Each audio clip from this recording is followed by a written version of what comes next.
नमस्कार.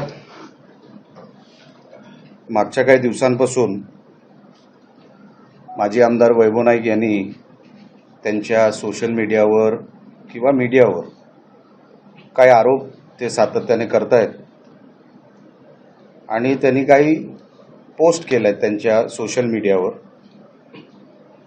काही फोटो टाकले. त्याच्यामध्ये आमचे शिवसेनेचे मुख्य नेते सन्माननीय एकनाथ शिंदे साहेब आहेत, मी आहे, सन्माननीय रवींद्र फाटक साहेब आहेत. असे वेगवेगळे त्यांनी काही फोटो टाकलेत आणि त्यांना एका केसबद्दल बोलायचं आहे. आता ते किती खोटं बोलतायत हे मी तुम्हाला काही वेळात सांगणार आहे, पण त्या केसबद्दलची जी काही माहिती आहे जी आपल्याला कदाचित तारखेनुसार नसावी म्हणून मी तुम्हाला त्या केस संदर्भात फक्त माहितीसाठी आपल्याला मी सांगणार आहे. वैभव नाईक सांगतायत की ही केस रजिस्टर झाली आहे 2 वर्षापूर्वी. अशी कुठलीही केस रजिस्टर झाली नाही. 2 वर्षापूर्वी केस रजिस्टर झाली आहे 9 एप्रिल 2025. ती त्यांच्या मामी किंवा नातेवाईकांनी जी काही केली त्यांचं नाव आहे मालती चव्हाण. आता 9 एप्रिल 2025ला ही केस फाईल झाली किंवा तक्रार गेली.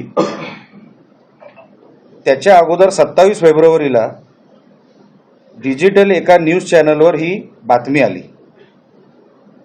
वैभव नाईकांच्या म्हणण्यानुसार 2 वर्ष जुनी ही केस आहे, बरोबर आहे. आता त्यांनाच मी कोट करतो जे वैभव नाईक परवाच्या मीडियाच्या त्यांच्या त्या ह्याच्यामध्ये बोलले, पत्रकार परिषदेमध्ये बोलले. हा वैभव नाईकांचा कोट आहे जो मी करतोय. कोट, खरं तर 2 वर्षापूर्वी ही घटना घडली आणि दबक्या आवाजात त्यावेळी सुद्धा चर्चा होती.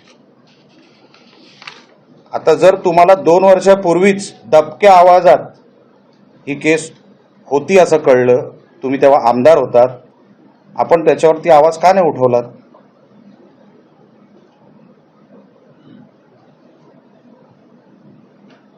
आपण 9 एप्रिल 2025ला जेव्हा नातेवाईकांनी तक्रार केली त्यानंतर वैभव नाईकांनी सोमवार दिनांक 14 एप्रिल 2025ला हा व्हिडिओ टाकला त्या बिडवळकरचा. पण ते पोलिसांकडे अगोदर गेले नाहीत. पोलिसांकडे ते गेले 16 एप्रिल 2025ला, म्हणजे 2 दिवसानंतर. आपल्याला माहिती आहे, जर आपल्याकडे कुठल्या गुन्ह्याची माहिती आली तर आपल्याला ती अगोदर पोलिसांना द्यायची असते. त्यांनी सोशल मीडियावर टाकली. आता टाकली आणि त्यानंतर ते 16 एप्रिलला गेले. आता ते म्हणतील नाही, आमचा तुमची सत्ता आहे, पोलिसांवर आमचा विश्वास नाही. मग 2 दिवसानंतर विश्वास कसा बसला? तुमचं तर डेलिगेशन गेलं पोलिसांना भेटायला.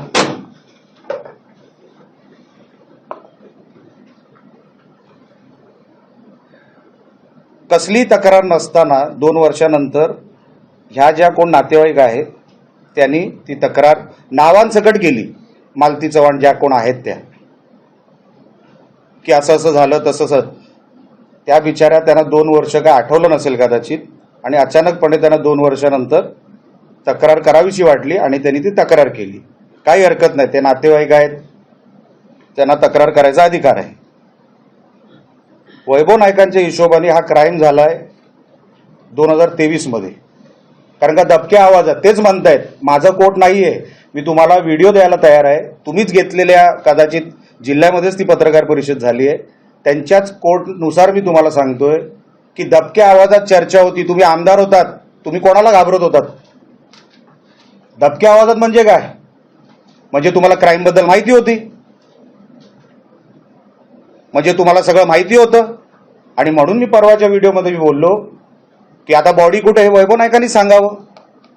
कारण का 2 वर्षापूर्वी जर तुम्हाला ह्या विषयाची दबक्या आवाजात माहिती होती म्हणजे तुम्हाला क्राईम बद्दल माहिती होती, तुम्ही तेव्हा पोलिसांना सांगितलं नाही. तुम्ही पोलिसांना न सांगता 14 एप्रिल 2025ला तुम्ही व्हिडिओ टाकला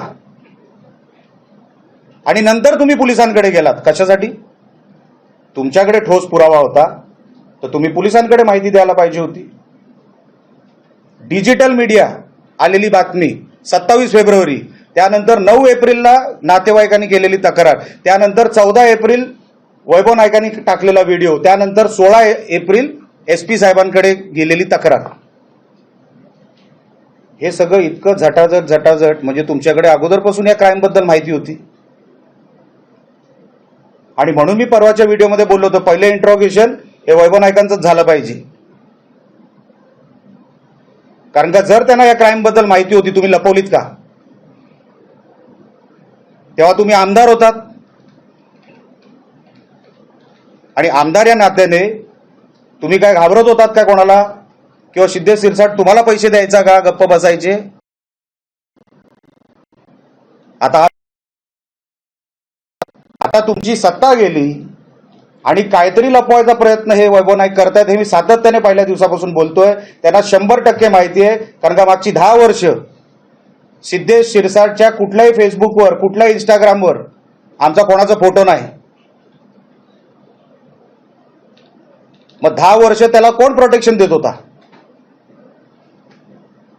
10 वर्ष सिद्धेश शिरसाट प्रोटेक्शनचे पैसे कोणाला देत होता? जीवनमान 3 पटीने सुधारलं मागच्या 10 वर्षामध्ये. हा जो काय बाकीचा आरोपी, बाकीचे जे कोण आरोपी आहेत,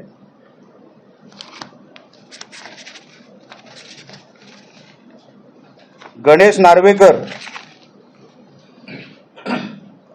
सुर्वेश केरकर आणि अनिकेत गावडे सगळे दारूवालेत. हे मागच्या 10 वर्षापासून धंदे करतायत. हा गणेश नार्वेकर तर माणगावातला आहे. तो एका कबड्डीच्या कुठल्या तरी ह्याच्यावर आहे, बॉडीवर आहे. आणि जेव्हा वैभव नाईक आमदार चषक भरवायचे, पहिला हार घालायला हा गणेश नार्वेकर असायचा. ह्या सगळ्यांना तुम्हीच पोचलत, तुम्हीच प्रोटेक्ट केलं. आणि आता कळलं की सरकार गेलं आणि दुसऱ्या बाजूनी तुम्ही लगेच आरोप करायला लागलात. आणि म्हणून मी त्यांना सांगितलं की तुम्ही भिंडोक आहात, तुमचे ॲडवायझर भिंडोक आहेत, तुम्हाला धड ते ॲडवाइजही करू शकत नाही. पुढे जाऊन तुम्हाला सांगतो, माझी पोलिसांना पण विनंती आहे. हा जो व्हिडिओ आहे जो टाकला गेलाय, हा 2019चा व्हिडिओ आहे. 2019चा व्हिडिओ. आणि वैभव नाईक सांगतायत बिडवळकर गेला 2023ला, म्हणजे 5 वर्ष तो जिवंत होता. 2019ला वैभव नाईक स्वतः आमदार, सिद्धेश शिरसाट त्यांच्या जवळ. मग जेव्हा सिद्धेश शिरसाट तुमच्या बरोबर होता तेव्हा तुम्हाला क्राईमबद्दल सगळी माहिती आहे. पहिलं तर पोलिसांनी वैभव नाईकांनाच उचललं पाहिजे. हा स्ट्रेट फॉरवर्ड क्राईम आहे. एक तर माहिती लपवणं, व्हिडिओ पोलिसांकडे न देता, व्हेरीफाय न करता तुम्ही सोशल मीडियावर टाकणं. माझी पोलिसांना ही विनंती आहे, तो जो व्हिडिओ आहे आता फॉरेन्सिकमध्ये तो व्हिडिओ व्हेरीफाय होतो. तो किती जुना आहे, कुठल्या वर्षात घेतलेला आहे, त्याच्यावर काय एडिशन झाली आहे की काय, त्याच्यावरती काय गडबड झाली आहे की काय, आता सगळं फॉरेन्सिकमध्ये कळतं. SP साहेबांनी त्याच्यावरती फॉरेन्सिकमध्ये तो व्हिडिओ द्यावा. नेमका तो व्हिडिओ कधीचा आहे, कदाचित माझी माहिती चुकीची असावी, तर पोलिसांनी माझ्यावर पण कारवाई करावी जर माझी काय माहिती चुकीची असेल तर. पण जर तो व्हिडिओ 2019चा आहे आणि वैभव नाईक सांगतायत ते 2023ला तो बिडवळकर गेला, 5 वर्ष बिडवळकर काय करत होता याची माहिती वैभव नाईकांनीच द्यावी.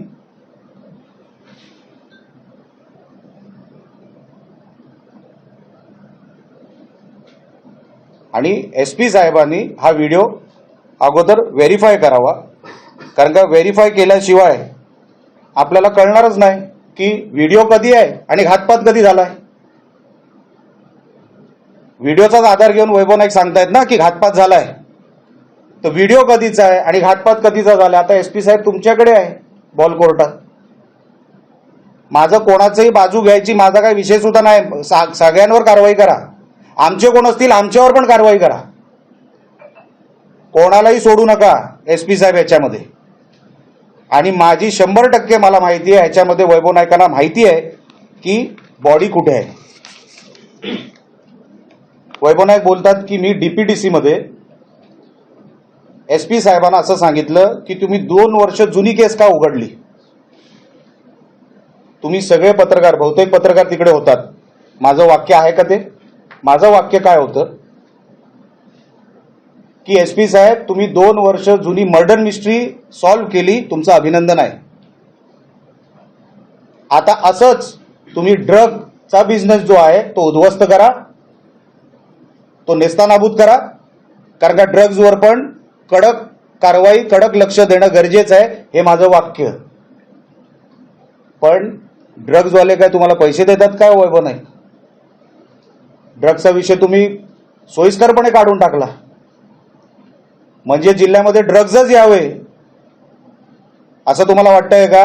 मी SP साहेबांचं अभिनंदन केलं आहे की तुम्ही 2 वर्ष जुनी मर्डर मिस्ट्री सॉल्व्ह केली. रेकॉर्डवर बोललोय, बंद दरवाज्यामध्ये नाही बोललो. सगळे पत्रकार तुम्हीच होतात तेव्हा तिकडे.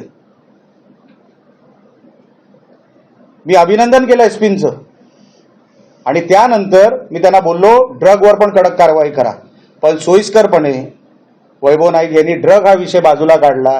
कदाचित जसा 10 वर्ष सिद्धेश शिरसाट यांना पैसे द्यायचा, ड्रगवाले यांना पैसे देत असतील म्हणून झाकायचा प्रयत्न. ही केस भिजत ठेवायची, म्हणजे ड्रगचा जो काही इन्कमिंग पैसा तो येत राहणार. कदाचित हा त्यांचा प्रयत्न आहे. आणि म्हणून मागच्या 2 वर्षामध्ये तुम्हाला क्राईम माहिती होता, पण तुम्ही पोलिसांना नाही सांगितला, तुम्ही लपवून ठेवला. हा स्वतः एक क्राईम होतो. तुम्ही सगळ्या जगाला जे काय तुम्हाला कुठून इन्फॉर्मेशन मिळाली, मी हेही समजू शकतो. चला आम्ही लोकप्रतिनिधी आहे, तुम्हाला व्हिडिओ नंतर आला असेल, काही हरकत नाही. तुम्ही तो पोलिसांना का नाही दिला? तुम्ही तो पोलिसांना न देता तुम्ही तो तुमच्याकडे ठेवला. तुम्हाला त्याच्यावरती राजकारण करायचं होतं, तुम्ही त्याच्यावरती राजकारण केलं. त्यानंतर हे सगळं जेव्हा चालू होतं, रोज उठून एक नवीन आरोप काहीतरी ते करत बसतात. माझं काही म्हणणं नाही. खरं तर तुम्ही वैभव नाईकांचं मागचं 5 वर्षाचं काम बघितलं तर त्यांचं सामाजिक काम काय, पहिलं 5 महिन्यातलं मी टाळं लावणार चिपी विमानतळाला, हे त्यांचं पहिलं सामाजिक काम. ते टाळं आजपर्यंत सापडलंच नाही. ते चिपी विमानतळाच्या दिशेने गेलेच नाही. दुसरं सामाजिक काम काय, बिडवळकरची केस जी त्यांच्याकडे 2 वर्षापासून होती, ती 2 वर्षापासून लपवली पोलिसांकडून आणि 2 वर्षानंतर ती केस बाहेर काढली. आता येतो सिद्धेश शिरसाट आणि जे काही संबंध जोडायचा जो काही कार्यक्रम चाललाय. कुठलाही राजकीय व्यक्ती आमच्यासारखा त्यांच्यासारखा दिवसाला 200-300 लोकांना भेटत असतो. आता कोणी भेटायला येत असताना आम्ही काय त्याला असं विचारणार, काय रे मर्डर केले, मर्डर करून आलाय, विचारणार का आम्ही? तुम्ही विचारता का? कोणी नवीन माणूस भेटल्यावर कोणच विचारत नाही. त्याच्या तोंडावर लिहिलेलं नसतं हा मर्डर करून आलाय किंवा किडनॅपिंग करून आलाय, हा 2 नंबरवाला आहे. माझा प्रवेश झाला 23 ऑक्टोबर 2024ला शिवसेनेमध्ये. आणि वैभव नाईक जे सांगतायत हा क्राईम घडलाय 2023 मध्ये, जवळपास मार्च एप्रिलच्या महिन्यात जवळ. म्हणजे मी 6 वर्षानंतर पक्षात आलो. तोपर्यंत मी BJPत होतो. आता कोण बॅनर लावतो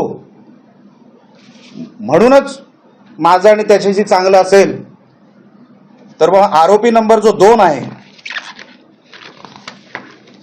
आरोपी नंबर 2 अमोल शिरसाट, हा वैभव नाईकांबरोबर डान्स करतोय. सर्कल करून ठेवलंय, तुम्हाला हाय रेझोल्युशनची कॉपी पाठवतो. हा एका मिरवणुकीमध्ये वैभव नाईकांबरोबर डान्स करतोय. हा त्यांच्या मागे जो उभा आहे तो हात वर आहे, कदाचित एक हात खालच्या कमरेवर असेल, मला माहित नाही, दिसत नाही आपल्याला. मी हाय रेझोल्युशनचे फोटो पाठवतो. हा तो अमोल शिरसाट, आरोपी नंबर 2. मग हा तुमच्यावर डान्स कसा करतोय ह्याची हाय रेझोल्युशन कॉपी मी तुम्हाला पाठवतो. सगळं मोबाईलवरही पाठवतो आणि हार्ड कॉपी देतो. फोटो असल्यानेच माणूस आरोपी होतो आणि संबंध असतो. हा निकष जर कोर्टामध्ये टिकला तर आरोपींची संख्या एवढी वाढेल, ती केसच कधी सुटणार नाही. वैभव नाईक जी, आपल्याला कायदा कळत नाही, आपल्याला आमदारकी कळली नाही 10 वर्ष. आपण नको त्या लोकांना प्रोटेक्शन दिलं.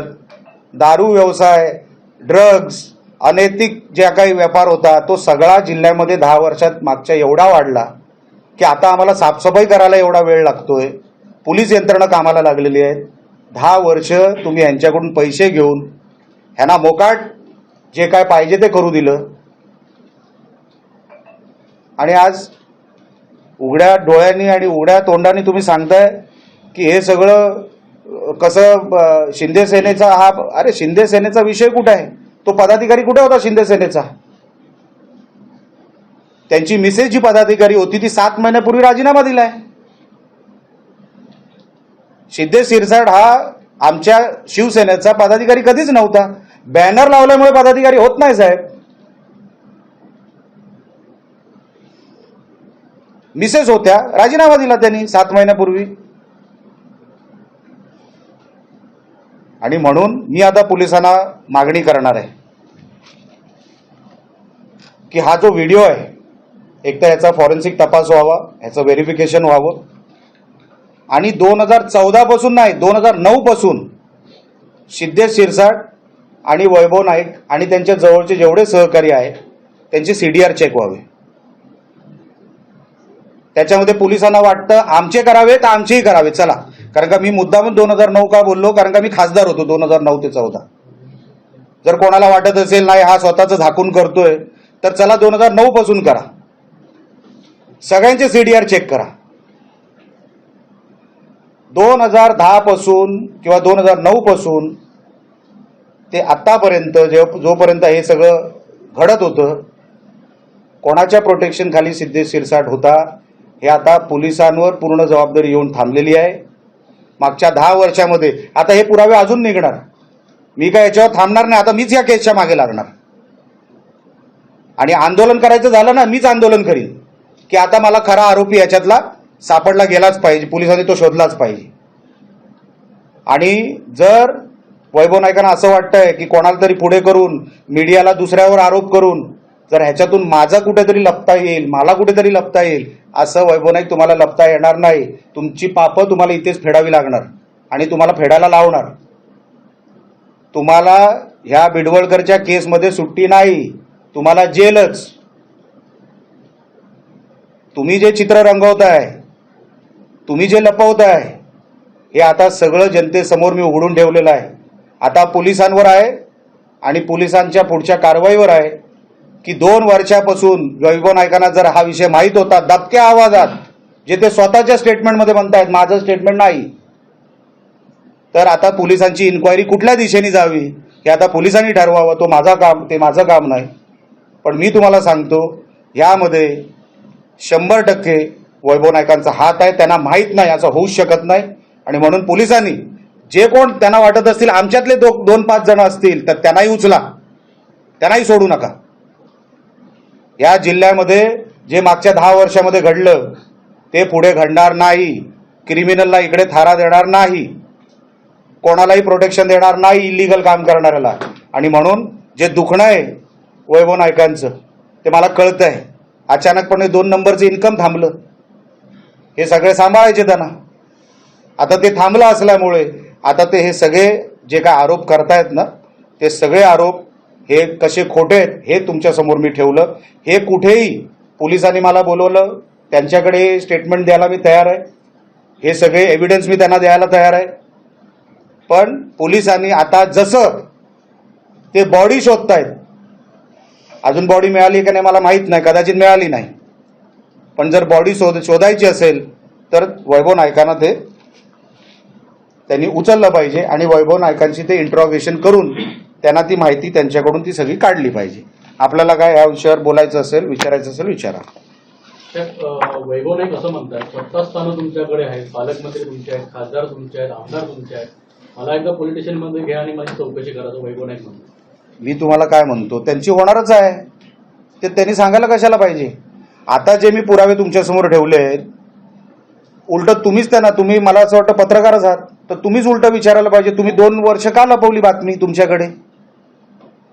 इंट्रोगेशनला त्यांना जावंच लागणार भाऊ, त्यांना सुट्टी नाही. तुम्हाला कायदा जर कळत असेल, पत्रकार म्हणून तुम्हाला सांगतोय, कायदा जर तुम्हाला कळत असेल तर त्यांना इंट्रोगेशनला जावंच लागणार.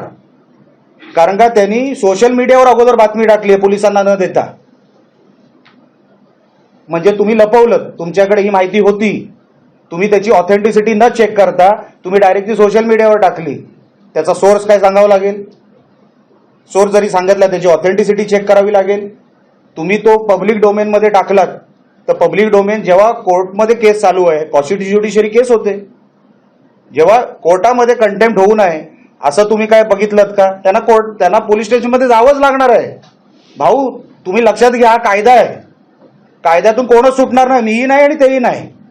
आणि सत्ता असल्यामुळे म्हणजे 2019ला जेव्हा सत्ता होती, हा व्हिडिओ जेव्हा बाहेर निघाला, म्हणजे तेव्हा सगळी सत्ता केंद्र त्यांच्याकडे होती. उद्धव ठाकरे तेव्हा मुख्यमंत्री होते. म्हणजे तुम्ही गैरफायदा घेतला का तेव्हा, असा अर्थ होतो का? उद्धव ठाकरे जेव्हा मुख्यमंत्री होते तेव्हा हे नागडा नाचच करत होते सगळा महाराष्ट्रभर, तुम्हाला माहिती आहे. म्हणजे वैभव नाईकांना काय म्हणायचंय, जेव्हा उद्धव ठाकरे मुख्यमंत्री होते आणि 2019चा व्हिडिओ आहे तेव्हा हे काही करत होते का, हे स्वतःच मान्य करताय. पण आम्ही कायदा हातात घेणार नाही.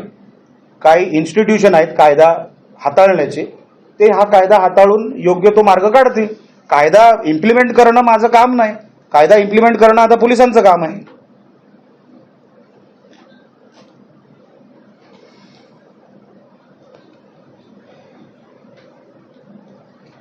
साहेब, वैभव नाईक म्हणतात की शिंदे गटातील 2 गटातील वादामुळे हे प्रकरण कुठेतरी बाहेर आलं, असा पद्धतीचा आरोप सुद्धा वैभव नाईक यांनी केला. मी म्हणतो साहेब, बाहेर 2 गटामुळे आलं, 4 गटामुळे आलं, 5 गटामुळे आलं. तुम्हाला 2 वर्षापासून माहिती होती ना, तुम्ही का लपवली? कारण काय होतं? तुम्ही पैसे घेतले का शिंदे शिरसाट करून लपणे 2 वर्ष न बोलण्याचे? आम्हाला संशय आहे. ते 2 गटामध्ये होऊ द्या, 5 गटामध्ये होऊ द्या साहेब, तो नगण्य आहे, हा क्राईम आहे. भांडण कोणामध्ये झालं तो विषय नाही, भांडणं रस्त्यावर पण होतात, पण तो क्राईममध्ये कन्वर्ट होत नाही. हा क्राईममध्ये कन्वर्ट झालाय. आणि जेव्हा क्राईममध्ये कन्वर्ट होतो आणि तुम्हाला दबक्या आवाजात माहीत होतं, तुम्ही आमदार असताना, मग तुम्हाला सांगणं भाग होता पोलिसांना. तेव्हा तर सरकार तुमचं होतं, तेव्हा सरकार जरी तुमचं नव्हतं, तुम्ही आमदार होतात. आमदार असताना तुम्ही बोललात नाही म्हणजे तुम्ही कुठेतरी उत्तर देण्यासाठी तुम्ही तयार राहिलं पाहिजे. या तर तुम्ही शिंदे शिरसाटकडून पैसे घेतलेत केस दाबायचे, किंवा मग तुमचा हेतू काय आहे तो आता पोलिसांना कळेल. 2 गटामध्ये होते किंवा राईट होते साहेब, तो विषय नसतो. विषय असतो क्राईम घडला, क्राईम नंतर तो क्राईमचा ट्रेल काय तो फॉलो करायचा असतो. आणि ह्यांच्याकडे ट्रेल होता, आणि लपवला स्वतः म्हणतायत, त्याचं उत्तर तर त्यांना द्यावंच लागेल.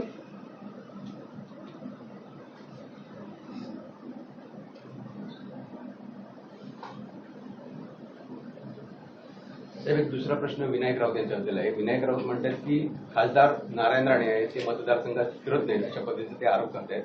खासदारांना शोधून दाखवा, आम्ही बक्षीस देऊ, अशा पद्धतीने. मी बघा, आज पत्रकार परिषद एका विषयासाठी घेतली आहे, त्याच विषयावर आज मी ही पत्रकार परिषद संपवणार आहे. इतर कुठला विषय असेल मी कदाचित उद्या परवा जेव्हा दुसरी पत्रकार परिषद घेईन आपण तेव्हा हा प्रश्न विचारा. पण आता ही पत्रकार परिषद ह्या विषयावर होती. ह्या विषयावर, हा गंभीर विषय आहे. आमदारांनी एक मर्डर केस लपवली आहे, तेव्हाच्या आमदारांनी 2 वर्षापूर्वी. हा गंभीर विषय आहे. तुम्ही मर्डर कशी लपवू शकता?